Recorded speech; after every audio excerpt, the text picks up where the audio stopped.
Welcome back to our channel. I am Terry and Alleyne, proud autism mom.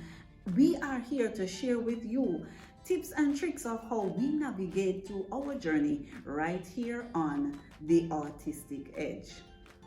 More and more of our children are being diagnosed with autism spectrum disorder or ASD.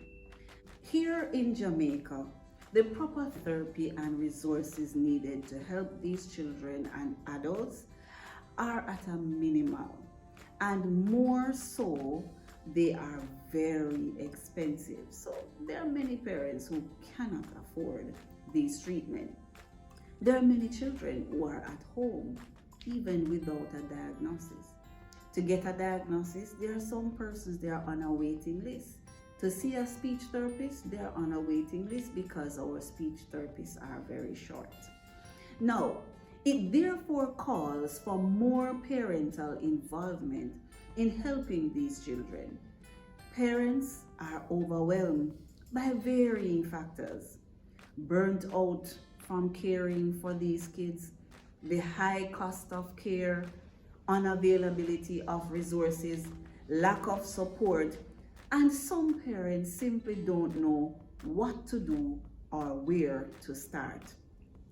Today, we are going to be sharing a simple technique on how to track your child progress at home.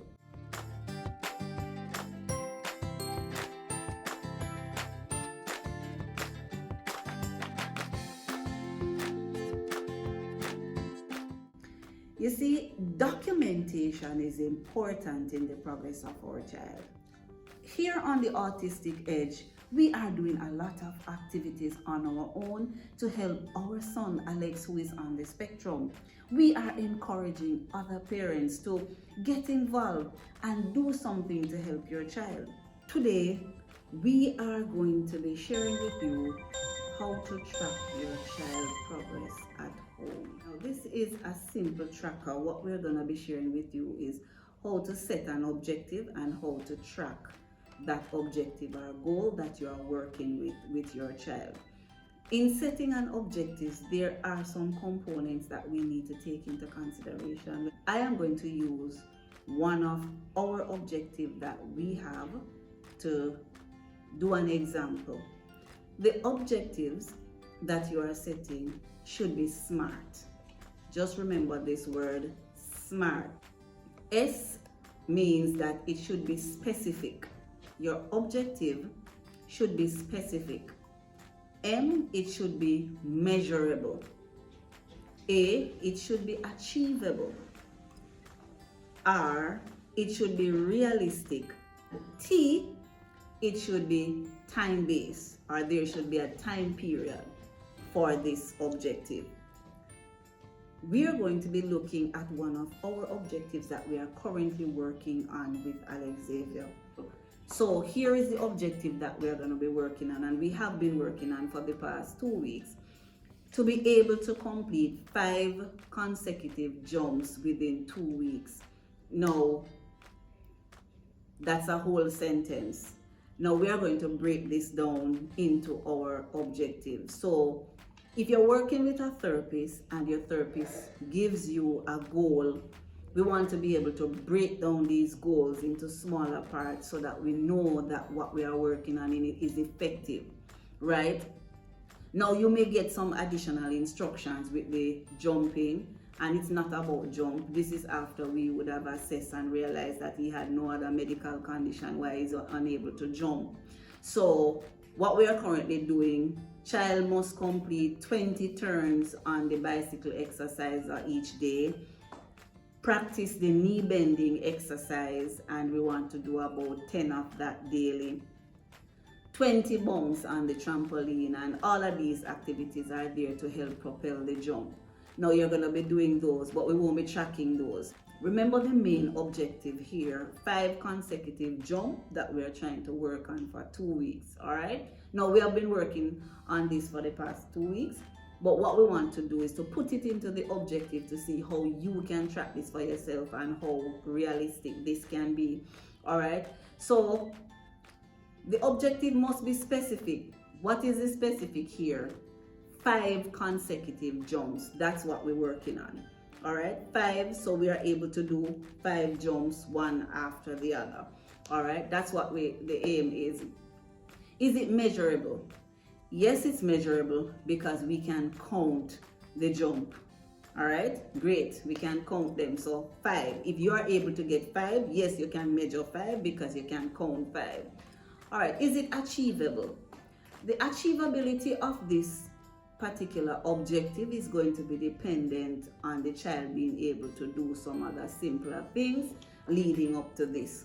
So that assessment would have to be done by the therapist there to see whether or not, yes, he's able to achieve it. Is it realistic? Jumping is realistic. He doesn't have any other medical condition. And the fact that he's able to walk, the fact that he's able to bounce on a trampoline, we think that yes, it is realistic. All right.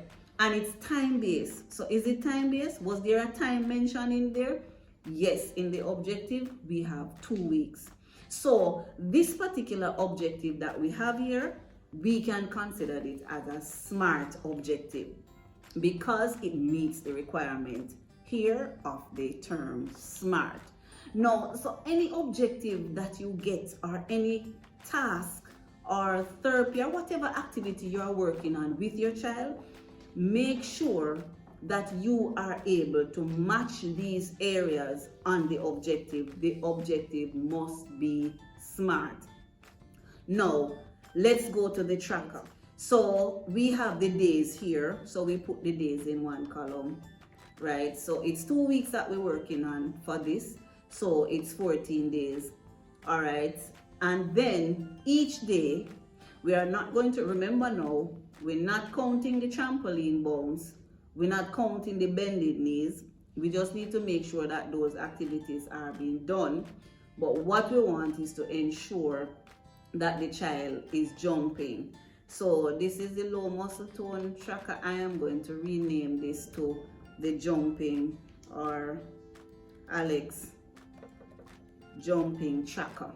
All right, so that's what we're gonna call this one, Alex jumping tracker. All right, to be able to complete 5 consecutive jumps within 2 weeks. Another good information you can have here, we have the name of the child, the date of birth. Another good information you can have is the date when this started, so you can put dates to it. So add the information that is important to you and your child. All right, so let's say we start this the 7th of May 2023. All right, so now on different days, and let me just give you a synopsis of how we record the amount of times here. All right, so on the first day we probably weren't able to get him. The first 2 days we started, we never get him to do any jump, so we have 0 jumps on those days. All right, for day 3, 4 and 5 he was able to do 1 jump. Round about day 6 we got probably about 2 jumps from him, right? For that week we could see 2 going up to 3. Then we were able to get about 4 jumps, and then we saw him going up to 5, so he's able to do 5 and he's consistently performing at 5. But he was not able to complete the jump for like about the first 2 days. This on day 7 here we realized he didn't have any jump, so no session. You could say that no session on that day, right? And day 5 and stuff good. So we could see for day 1 we would say was not able to bend knees. All right, and that is one of the criteria for the propelling the jump. All right, now what is this tracker? We could go on and write it, but does it really tell us anything?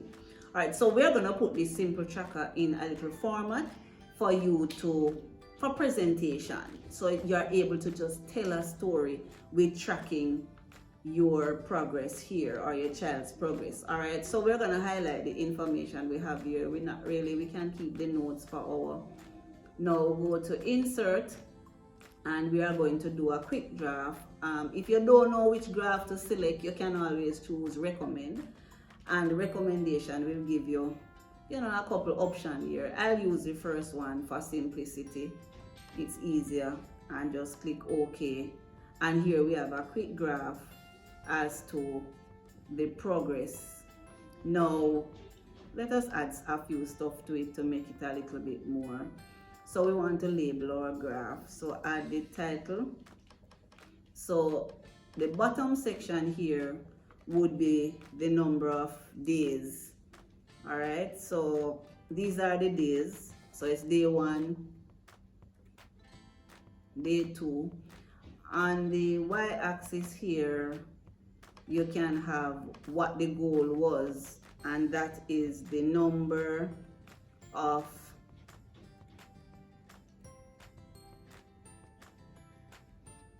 you can add here on this chart the number of jumps.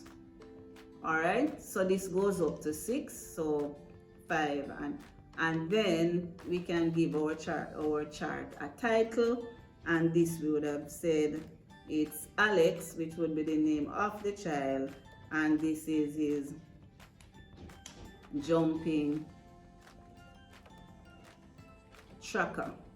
All right, as simple as that. If you want to add some color to it, just for presentation, you can just choose a nice color for your graph. All right, here we use a lighter yellow. You can use any color that suits you. So here we have a simple tracker that tells a whole lot of story about your child's progress. So let me tell you what I can look at from this tracker.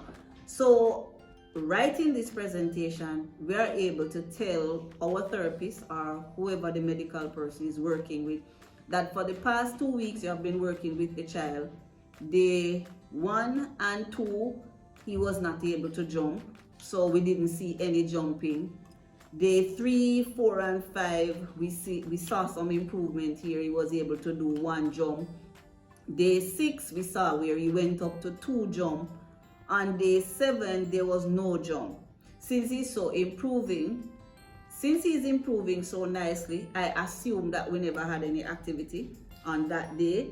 So it's a 0. So if you didn't do anything on that day, still put it on the tracker, because we still want to at least know why. If there's any regression, we want to know why the regression is it that it's not working out. And be honest, don't say the child did 5 jumps when you know the child only did 1, because that is not helping you and it's not helping the child either. So we saw day 8 up to 9, he improves from 3 to 4 jump. By day 11, he was able to start doing 5 jumps. So we saw day 11 there, 11, 12, 13, 14. Consistently, he was doing the 5 jumps. Now, from that, we can safely say this particular goal that we have set for the child has achieved the goal. Now, another way you can say it is if the child is able to achieve the goal for 3 consecutive days, we consider that a pass. Do not have the child working on too many goals at a time, and just make sure that whatever you do, they are realistic, you have the time, and they would be smart. So the objective for Alex is he needs to be able to do 5 consecutive jumps. All right, now we are now able to get Alex at 5, but we are going to see if he can really do 5. So stay tuned. 20. All right, ready? Come on. 1, 2, 3, 4. I like it. 5, 6, 18. Jump. 19, 20. You did well. I love it. Alex, it feels so nice. I feel good. Na. All right, you can do that one more time? I love you. Mom, come on. Here we go. You're doing well. I am impressed. Here we go. Come on.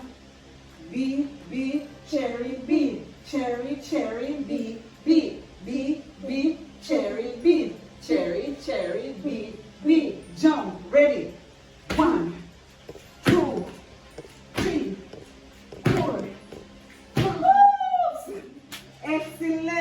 Alex.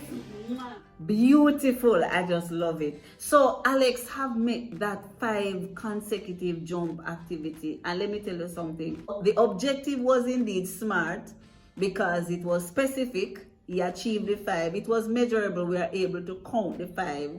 It was achievable. Yes, he achieved it. It was realistic, and of course he did it within the time frame. So he's consistently jumping at 5. That little graphical presentation there, it tells a story. So therefore, it helps you to be able to understand what step you need to take. Should I increase the activity? Should I decrease the activity? Should I change the activity? Or do I need to take a step down and do something different? Now, all of that is being told in one chart. It is important for you to document. Remember, your key component, your objective must be SMART: specific, measurable, achievable, realistic, and they must have a time limit set to the objective. Thank you once again for joining us in this another episode of Living on the Autistic Edge. Don't forget to like, comment, share, and make sure that you subscribe. And remember, hit that notification bell. The next time we put out another content, you will be notified.